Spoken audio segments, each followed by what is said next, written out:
Hello everyone and one second welcome to Hardman classes. Myself Sonu Hardman और इस particular video में हम लोग बात करने वाले हैं टेंस के बारे में। आपने टेंस और टाइम का नाम तो सुना ही होगा, तो आज हम लोग सिर्फ और सिर्फ टेंस के बारे में पढ़ने वाले हैं। और ये टेंस 3 प्रकार का होता है। आपको मैं थोड़ा इसके बारे में थोड़ा समझा देना चाहता हूँ कि टेंस 3 प्रकार के होते हैं। कौन कौन? एक होता है प्रेजेंट टेंस यानी वर्तमान काल, सेकेंड होता है पास्ट टेंस यानी भूतकाल, और थर्ड होता है फ्यूचर टेंस यानी भविष्य काल। तो आज हम लोग प्रेजेंट टेंस के बारे में पढ़ने वाले हैं। अब ये प्रेजेंट टेंस होता क्या है फ्रेंड्स? तो जैसे मान लीजिए इसमें भी 4 भाग होते हैं। कौन कौन? एक होता है प्रेजेंट इंडेफिनिट टेंस, दूसरा होता है प्रेजेंट कंटिन्यूअस टेंस, तीसरा होता है present perfect tense, fourth number पे आता है प्रेजेंट परफेक्ट कंटिन्यूअस टेंस। थोड़ा इसके बारे में जान ले कि चारों क्या है। आप बस ध्यान से सुनते रहिएगा। ये चारों क्या है?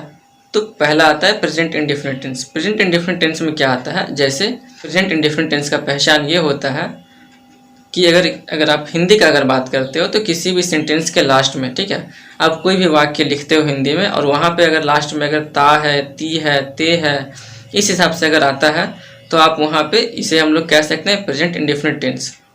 कहने का मतलब ये हुआ कि जैसे हम लोग कहते हैं कि मैं खाता हूँ, तो मैं खाता हूँ कौन सा टेंस में आता है? ये आता है प्रेजेंट इंडेफिनिट टेंस में। और इसे इंग्लिश में क्या कहेंगे? आई इट। बस दैट्स इट। हम लोग क्या बोलेंगे? सिर्फ आई इट। अब इसी को अगर हमको बोलना है प्रेजेंट कंटिन्यूअस टेंस में, तो उसमें क्या होता है? इसमें होता है मैं खा रहा हूँ। यानी अगर किसी सेंटेंस में अगर किसी सेंटेंस में ये आता है कि मैं खा रहा हूँ, यानी कि सेंटेंस के लास्ट में रहा है, रहा हूँ, रही है, इस हिसाब से अगर आता है तो वो हम लोगों का होता है प्रेजेंट कंटिन्यूअस टेंस। ठीक है, यानी कि आई एम ईटिंग। उसी हिसाब से थर्ड नंबर पे क्या है? थर्ड नंबर पे हमारा है प्रेजेंट परफेक्ट टेंस। इसमें क्या होता है कि मैं खा चुका हूँ, मैं खा चुका हूँ, यानी कि काम हो चुका है, काम चल नहीं रहा, काम हो चुका है, यानी कि आई हैव ईटेन। ठीक है, आई हैव ईटेन हो गया, दैट्स इट। और जो चौथा नंबर है उसमें टाइम मेंशन किया रहता है। ये भी सेम है, क्या है? Present perfect continuous tense. इसमें क्या होता है? इसमें टाइम मेंशन किया जाता है कि मैं सुबह से खा रहा हूँ, मैं शाम से खा रहा हूँ, मैं इतने बजे से खा रहा हूँ। तो इसमें बनता है I have been eating since morning. ये सब आप वहाँ पे टाइम ऐड कर सकते हो। तो ये हो गया चारों भाग का इसका पहचान। और अब मैं चलता हूँ अपने प्रेजेंटेशन के द्वारा, आपको और भी सेंटेंस है उससे मैं आपको बताता हूँ। सो फ्रेंड्स, प्रेजेंटेशन स्टार्ट करने से पहले मैं आपको एक बात अच्छे से बता देना चाहता हूँ कि अगर हमारा प्रेजेंट टेंस इंट्रोगेटिव सेंटेंस में रहा, ठीक है, इंट्रोगेटिव सेंटेंस में रहा। इंट्रोगेटिव सेंटेंस मतलब क्या होता है कि हमारा जैसे कि पूछताछ करना। इंट्रोगेटिव मतलब होता है पूछताछ करना। जैसे कि हम आपसे कुछ पूछ रहे हैं और आप उसका मुझे आंसर दे रहे हो, तो ये हमारा होता है इंट्रोगेटिव सेंटेंस। ठीक है, तब हम लोग प्रेजेंट टेंस में क्या करते हैं? तब हम लोग प्रेजेंट इंडेफिनिट टेंस में किसका यूज़ करेंगे? अगर ऐसा कुछ आया क्वेश्चनिंग का तो हम लोग उस समय यूज़ करेंगे डू और डज का। ठीक है, उसी प्रकार से प्रेजेंट कंटिन्यूअस टेंस में हम लोग यूज़ करेंगे किस चीज़ का? तो इज़ आर एम का यूज़ करेंगे।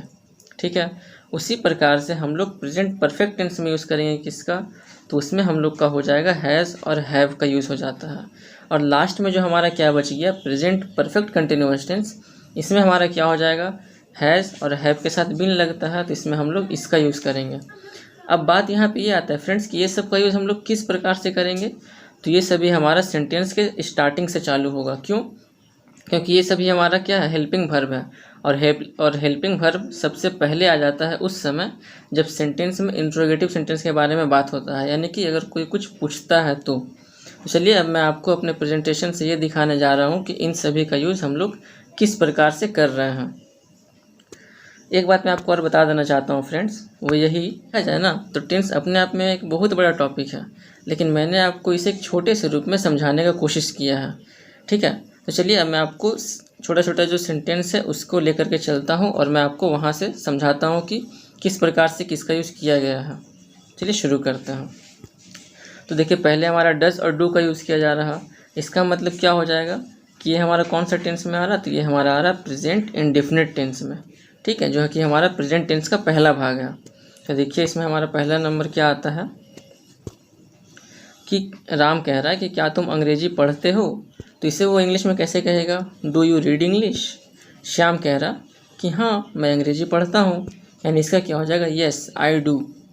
सिंपल सा बस छोटा सा बात बोल दिया है कि येस आई डू। ये नहीं बोल रहा वहाँ पे कि येस आई रीड इंग्लिश, क्योंकि आप खुद सोचिए कि अगर आपसे कुछ पूछा जाता है कि क्या तुम अंग्रेजी पढ़ते हो, तो आप क्या बोलेंगे? आप तो बस इतना बोलेंगे ना कि हाँ मैं पढ़ता हूँ। क्या आप ये बोलने जाएंगे कि हाँ मैं अंग्रेजी पढ़ता हूँ? बस जैसा हिंदी में बोला जा रहा है ठीक वैसा ही इसे इंग्लिश में भी बोला जा रहा। ठीक है फ्रेंड्स, आगे बढ़ते हैं। नेक्स्ट हमारा है कि राम कह रहा है क्या लता तुम्हारे घर आती है? इसे इंग्लिश में कैसे कहेंगे कि does Lata come to your house? Does Lata come to your house. उसे देखिए श्याम क्या कह रहा कि हाँ वह कभी कभी आती है, मतलब कि yes she comes sometimes. Sometimes मतलब कि कभी कभी आना होता। नेक्स्ट हमारा आता है कि राम कह रहा है क्या दूसरे मित्र तुम्हारे पास आते हैं? यानी इसका देखिए क्या हो जाएगा कि do other friends also come to you, मतलब कि क्या दूसरे मित्र भी तुम्हारे पास आते हैं? अब देखिए हाँ दूसरे मित्र भी मेरे पास आते हैं, यानी येस अदर्स ऑल्सो कम, मतलब दूसरे मित्र भी आते हैं। फिर क्या है, राम कह रहा है क्या तुम मुंबई में रहते हो? यानी डू यू स्टे इन मुंबई, जैसे हम लोग कहते हैं ना कि क्या तुम यहाँ रहते हो, यानी do you stay in here. उस हिसाब से यहाँ पे क्या बैठा दिया है कि डू यू स्टे इन मुंबई। अब देखिए श्याम का कह रहा है नहीं मैं कोलकाता में रहता हूँ, तो इसका क्या हो जाएगा कि no I stay in Kolkata. अब आपने एक चीज़ नोटिस किया होगा फ्रेंड्स कि जैसा मैंने आपको पहले बताया था कि इसका जो पहला पार्ट है प्रेजेंट इंडेफिनिट टेंस, उसमें क्या है, उसमें सभी के लास्ट में ता है, ती है, ते है, इस हिसाब से देखिए है ना, मतलब ये हमारा प्रेजेंट इंडेफिनिट टेंस हो गया। और इसमें जब भी क्वेश्चनिंग का बात करता है तो उसमें क्या होता है डू और डज हमारा पहले आ जाता है। जैसे देखिए यहाँ पे आ गया है हमारा। ठीक है, आई होप कि आपको ये पहला पार्ट समझ में आया होगा। अब हम लोग चलते हैं प्रेजेंट कंटिन्यूअस टेंस की तरफ। उसमें क्या आता है, उसमें हमारा आता है इज आर एम। तो इस केस में क्या हो जाएगा, इस केस में हमारा ये जो इज आर एम है वो सेंटेंस के पहले लगेगा। अब देखिए वो कैसे लगता है। इसमें हमारा पहला सेंटेंस है कि बाला क्या कह रहा है, क्या यही पुस्तक तुम्हें चाहिए, मतलब कि क्या इसी पुस्तक की तुम्हें ज़रूरत है। तो क्या हो जाएगा इसका इंग्लिश में कि is this the book you are looking for. ठीक है, is this the book you are looking for, क्या यही पुस्तक तुम खोज रही हो। फिर देखिए माला क्या कह रही है, हाँ यही पुस्तक मुझे चाहिए, यानी yes this is it. This is it मतलब होता है कि ये वही है। ठीक है, दिस इज़ इट मतलब ये वही है, ये वही किताब है, ये वही पुस्तक है। नेक्स्ट बढ़ते हैं, क्या है, बाला क्या कह रही है, क्या कमला उसी पुस्तक को पढ़ रही है, यानी is Kamala reading the same book, है ना। देखिए यहाँ पे इज़ पहले आ गया, क्यों, क्योंकि हम लोग यहाँ पे इंट्रोगेटिव सेंटेंस का बात कर रहे थे। Is Kamala reading the same book.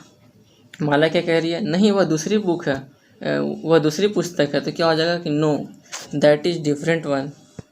फिर देखिए बाला क्या कह रही है कि क्या तुम अब बाज़ार नहीं जा रही हो, यानी are you not going to market now. मतलब बाला पूछ रही है कि are you not going to market now, तो माला क्या कह रही है, नहीं मैं बाज़ार नहीं जा रही हूँ। तो इसका क्या हो जाएगा इंग्लिश में, बस सिंपल सा शॉर्ट सा बोल दी है वो कि नो आई एम नॉट। क्या बोली है कि नो आई एम नॉट। उतना पूरा बोलने का क्या ज़रूरत है कि no I am not going to market now. इससे ज़्यादा अच्छा है कि आई एम नॉट, क्योंकि मैंने आपको अभी समझाया कि अगर आपसे पूछा जाएगा कि क्या तुम बाज़ार जा रहे हो, तो आप क्या बोलोगे कि हाँ मैं अभी बाज़ार नहीं जा रहा हूँ, यानी आई एम नॉट, मैं नहीं, बस बात ख़त्म। अब क्या बाला क्या कह रहा कि क्या तुम्हारे पिताजी सरकारी नौकरी करते हैं, यानी कि गवर्नमेंट जॉब में है। तो क्या हो गया इसका कि is your father in government service. अब यहाँ पर आप कुछ भी ऐड कर दीजिए कि क्या तुम्हारे पिताजी यहाँ पर जो भी काम करते हैं उस काम को यहाँ पे लगा दीजिए और यहाँ पे देखिए सब इंग्लिश में कन्वर्ट कर दीजिए, तो आपका यहाँ से एक और सेंटेंस बन करके आ जाएगा। इस प्रकार से आप अपना प्रैक्टिस भी कर सकते हैं। अब माला क्या कह रही है, नहीं मेरे पिताजी क्या है, व्यापारी है। व्यापारी मतलब होता है बिजनेसमैन। तो इसका क्या हो जाएगा, no he is a businessman. फिर देखिए बाला क्या कह रही है, क्या तुम्हारा भाई किसी परीक्षा की तैयारी कर रहा है, यानी is your brother preparing for any examination. Preparing मतलब होता है तैयारी करना, और फिर है सम एग्जामिनेशन मतलब कि किसी परीक्षा की तैयारी कर रहा है। तो देखिए माला कह रही है कि हाँ वह IAS परीक्षा की तैयारी कर रहा है। तो इसका इंग्लिश में क्या हो जाएगा कि yes he is preparing for the IAS examination. ठीक है, he is preparing for the IAS examination. Next बढ़ते हैं। अब देखिए हमारा आता है क्या, प्रेजेंट परफेक्ट टेंस। तो प्रेजेंट परफेक्ट टेंस में क्या हो जाएगा, इसमें मैंने आपको क्या बताया था कि जो हैज़ हैव है वो कहाँ आ जाता है, तो ये सेंटेंस के पहले आ जाता है। ठीक है, जो हैज़ हैव है वो सेंटेंस के पहले आ जाता है। अब देखते हैं इसका यूज़ किस प्रकार से होता है, और इसका मैंने आपको पहचान बता दिया था कि इसमें क्या लगा रहता है, चुका है, चुकी है, या फिर कोई काम हो चुका है। जैसे कि मैंने खाना खा लिया, तो अगर मैंने खाना खा लिया है तो इसमें क्या हो जाएगा, वो भी हमारा किस में आएगा, प्रेजेंट परफेक्ट टेंस में आएगा। ठीक है, प्रेजेंट परफेक्ट टेंस में आएगा पीपीटी में। चलिए देखते हैं इसके में क्या क्या सेंटेंस है हमारा। तो इसमें मोहन कह रहा है, क्या तुमने राधा को कोई पत्र लिखा है। यानी इंग्लिश में क्या कह रहा है मोहन कि have you written any letter to Radha. ध्यान से देखिएगा क्या है, have you written any letter, क्या तुमने कोई पत्र लिखा है, किसे, टू राधा यानी राधा को। तो यहाँ पे देखिए सोहन क्या कह रहा, हाँ मैंने उसे लिखा है, यानी yes I have written to her, I have written to her. फिर देखिए मोहन क्या कह रहा, क्या उसने तुम्हारे पत्र का उत्तर दिया है, यानी has she replied to your letter. तो सोहन कह रहा नहीं उसने नहीं दिया है, यानी नो शी हैज़ेंट। फिर देखिए यहाँ पे मोहन क्या कह रहा, क्या तुमने खाना खा लिया है, यानी have you taken your meals. खाना खा लिया है मतलब have you taken your meals. अब देखिए यहाँ पे खाना को हम लोग मील्स भी कहते हैं। ठीक है, मील मतलब होता है खाना। आगे बढ़ते हैं, क्या है सोहन कह रहा, नहीं मैंने सुबह का नाश्ता काफ़ी भारी किया था, यानी कि I had a heavy breakfast in the morning. अब देखिए यहाँ पे क्या यूज़, यहाँ पर देखिए क्या यूज़ हो गया, हैड का यूज़ हो रहा। हैड का यूज़ क्यों किया गया यहाँ पे, वो इस प्रकार से किया गया क्योंकि देखिए यहाँ पे था का यूज़ किया जा रहा है, इसलिए यहाँ पे उसके लिए हैड लगाया है। बाकी देखिए सब जगह क्या है, लिया है, दिया, दिया है, इस सब में क्या है, इस सब में देखिए हैज़ का यूज़ किया गया है, यहाँ पे हैव का यूज़ किया गया है, लेकिन यहाँ पर था का यूज़ किया गया, इसीलिए इसके लिए हैड लगाया गया। ठीक है, आगे बढ़ते हैं। तो नेक्स्ट हमारा क्या है कि मोहन कह रहा है, क्या तुम उसके घर गए थे। इसका क्या हो जाएगा कि did you go to his home, क्या तुम उसके घर गए थे। यहाँ पे देखिए थे का यूज़ हो रहा है, इसलिए यहाँ पे डिड से बनाया गया। अब देखिए एक चीज़ मैं आपको दिखाना चाहता हूँ, ये हमारा लास्ट में क्या है, तो ये है हमारा है प्रेजेंट परफेक्ट कंटिन्यूअस टेंस। इसमें हमारा प्रेजेंट परफेक्ट भी आता है। ये देखिए कैसे बनता है, तो ये हमारा प्रेजेंट परफेक्ट और प्रेजेंट कंटिन्यूअस टेंस को जब हम लोग आपस में मिलाते हैं तो हमारा बन करके आता है प्रेजेंट परफेक्ट कंटिन्यूअस टेंस। ठीक है, और इसका पहचान में वही मैंने आपको बताया था कि इसमें समय दिया हुआ रहता है कि तुम सुबह से क्या कर रहे हो, तुम शाम से क्या कर रहे थे, उसके बाद फिर तुम 2012 से क्या कर रहे थे। तो यही सब इसमें समय रहता है। और इसका बनाने के लिए इसमें क्या यूज़ किया जाता है, तो हैज़ बीन और हैव बीन का यूज़ किया जाता है। अब जैसा कि मैंने आपको पहले ही बताया था कि हम लोग यहाँ पर पूछताछ से स्टार्ट कर रहे हैं, मतलब कि एक दूसरे के बीच में बात हो रहा है, जिससे हम लोग इंट्रोगेटिव सेंटेंस कहते हैं। और इंट्रोगेटिव सेंटेंस में क्या होता है कि जो हमारा ये जो वर्ब है, हैज़ बीन, हैव बीन, जो भी है, वो हमारा सेंटेंस के सबसे फर्स्ट में आ जाता है। तो चलिए यहाँ भी मैंने आपके लिए कुछ एग्जाम्पल लेकर रखा, तो उसे सीखते हैं। तो देखिए हमारा पहला है, अच्छा ये छूट गया था, कोई बात नहीं। अब देखिए हमारा पहला क्या है कि श्याम तुम सुबह से क्या कर रहे हो। तो क्या हो जाएगा, देखिए यहाँ पे समय आ गया ना, समय क्या है, सुबह से, समय आ गया सुबह से मतलब। और लास्ट में क्या रहे हो, यानी क्या पता चल रहा है कि ये हमारा प्रेजेंट परफेक्ट कंटिन्यूअस टेंस में है। ठीक है, तो इसका क्या हो गया, what have you been doing since morning. Since morning मतलब होता है कि सुबह से। अब देखिए फ्रेंड्स, यहाँ पर भी लोगों को कन्फ्यूजन रहता है इस चीज़ का कि सिंस का यूज़ कहाँ किया जाता है और फॉर का यूज़ कहाँ किया जाता है, तो वो भी मैं आपको बताऊँगा। अब देखिए गोपाल कह रहा है कि मैं सुबह से किताब पढ़ रहा हूँ, यानी I have been reading this book since morning, मैं सुबह से यह किताब पढ़ रहा हूँ, I have been reading this book since morning. अब देखिए श्याम क्या पूछ रहा है, क्या कल से यहाँ भी बारिश हो रही है, इसलिए यहाँ पे क्या हो गया, has it been raining here also it since morning.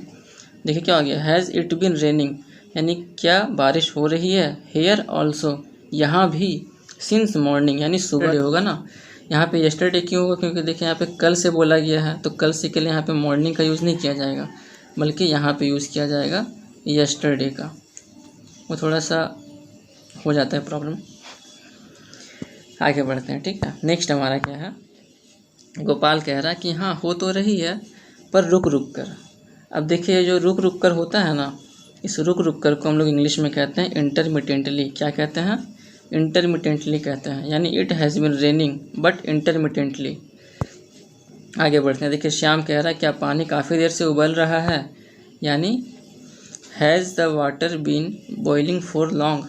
For long मतलब होता है कि जब समय ज़्यादा, मतलब जब समय को ज़्यादा समय के लिए लिया जाता है तो उसके लिए कहलाता फॉर लॉन्ग। नेक्स्ट बढ़ते हैं। तब देखिए यहाँ पे गोपाल क्या कह रहा है, अभी नहीं, अभी थोड़ी देर से ही उबल रहा है। थोड़ी देर से मतलब कि फॉर ए लिटिल टाइम, ठीक है। थोड़ी देर से मतलब फॉर ए लिटिल टाइम, ठीक है। अभी थोड़ी देर से ही पानी जो है उबल रहा है, यानी कि no it has been boiling only for a little time, ठीक है। तो बस ये हमारा लास्ट था फ्रेंड्स। तो थैंक यू। यदि आपको ये वीडियो अच्छी लगी हो तो प्लीज़ एक लाइक कर दीजिएगा। और अब मैं आपको मिलता हूँ कल पास्ट टेंस के साथ। जब तक के लिए till then goodbye. Radhe Radhe.